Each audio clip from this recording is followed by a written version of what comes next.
it's Lindsay and Megan with Fight Night. We're really excited to be here in the Pretty Fearless studio.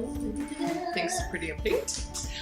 So today we're just having a little chat, and we wanted to include you about kind of the difference between knowing about God and actually encountering God, because those two things are worlds apart. It's true. And sometimes I feel like it's funny to be sitting on this side of the video instead of that side, because sometimes I feel like people watching will be like, oh, what are they gonna say? I mean, they'll know, obviously. They'll have the right answer, and they'll be able to tell me about that. And it's like, well, you know, just a conversation we were having, faith is an interesting thing because a lot of times it can get really shaken when you start feeling that knowledge center. You know, in this case, like talking about the Lord and all of that, when you start, you know, like for me, I've been reading a lot more, just different books even, and being in the Word, and I've been praying, but I almost feel like I've been doing it without the full emotion that I need to have invested in it. And so it's become kind of this kind of like a checklist, and it's not that there haven't been moments where it's been like I can sense His Spirit and I feel like He's speaking to me, but for the most part I just feel like I've been filling this knowledge tank and really haven't been giving myself and giving Him the chance to really have more of an experience, more of that relationship. You know, for me, a lot of times when it comes to experiencing God, it has to do with music, because music's a big part of my life, and worship is a big part of my story. And then also being out and about in His creation. I mean, we're here in Southern Oregon, and even, you know, driving this morning on the freeway, I'm looking up at the sky and I'm like, it's so beautiful. And so being out and about, I feel like there's, you know, no sanctuary that can compare to what God has created. And I feel like those moments when I'm out and I'm sensing like His creation all around me and He's all around me, those are the moments where I'm like settled and confirmed in my faith in who He is and what He has done, and that He loves me and He's with me. And those moments have become a little bit too few and far between, and so it's easy then for me, for my faith to get just wobbly. And I think wobbly, but sometimes even just boring. And for me, when I'm bored, that's when I start to question things. And I think one of the biggest problems is that kind of this overarching thing in Christian culture tells us, you know, you need to have your quiet time, and it looks like this. And so when we talk about being like having that sacred kind of time to worship God, it turns into this Bible study that, or reading passages of the Bible. Not bad at all. But if that's all we have, if that's all we ever have is to just know about God and read about God, and we never experience Him on like that deep level, if we never really encounter His presence or His love, it makes things dry and boring. And we were just talking before, and I was talking how, like, you know, we read the Bible and we listen to things about God, but sometimes it feels like with my husband, like if all I ever did was like Facebook stalk him and maybe watch some of the videos that he's done or watch the TV show that he's been on, I wouldn't actually know him. I wouldn't know those intimate details of who he is and his character and his like amazingly funny side and the parts of him that really come to life when I need him. You know, like there would be this whole section, like the majority of who he is, I wouldn't actually know, but we're content to do that with God.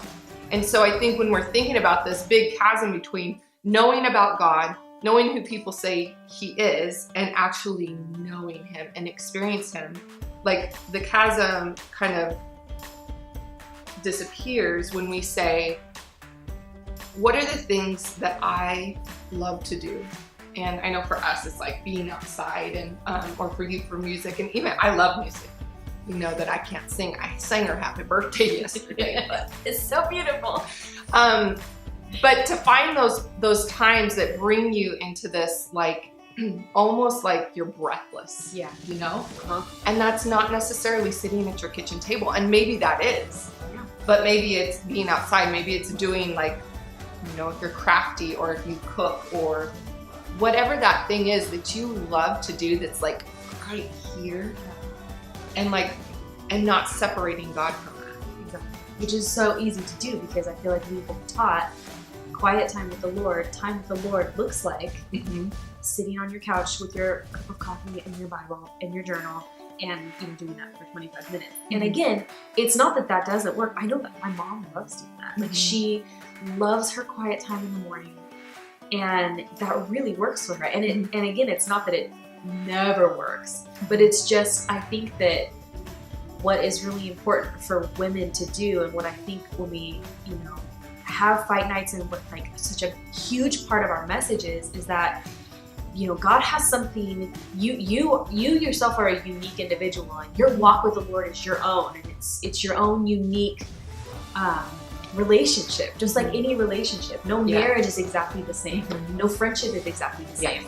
And so why would we ever think that, our relationship with God is just, it's just like anybody else's. And so while I think it's super important to have like, be listening to teachings and reading the word and having prayer with the Lord, I think it's also really important to pay attention to what are those things that make your soul and your heart really sing, because that is God. That's his imprint on you. And I had a friend of mine tell me that. She's like, well, what is it that you love to do when you're doing something? What is it that you love to do where you really feel like the most joy?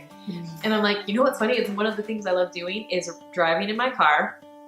I usually love doing it like in the morning or like after the sun has gone down and it's that magic hour. Yeah.